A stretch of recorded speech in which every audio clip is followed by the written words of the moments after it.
Neçə yaşın var? 3. 3 yaşın var. Bəli. Kimin qızısan? Anamın. Hə? Anamın. Anamın. Bəs ata? Atamın da anamın. Ay, sağ ol, atamın da anamın da, hər ikisinin qızı. Qardaşın var? Kardeşim var. Onun adı nədir? Oğuzhan. Nə? Oğuzhan. Oğuzhan. Başqa yenə var mı qardaş bacı? 2 uşaqsız evdə? Bəli. Başındakı ulduzu kim qoyub belə? Anam. Anan yığıb bunları. Sən necə demişdin? Ata ananı çox istəməni.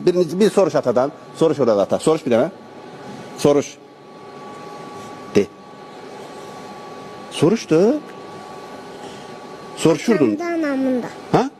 Hamına. Bilirəm hamı. İndi atadan soruş. Ata məni çox istəyən yoxsa ana? Elə demişdin videoda. De indi təzən. Ora de. Atadan soruş orada ata. Soruş. Din ata məni çox istəyən yoxsa ananı? De də o şirin deyirdin. De.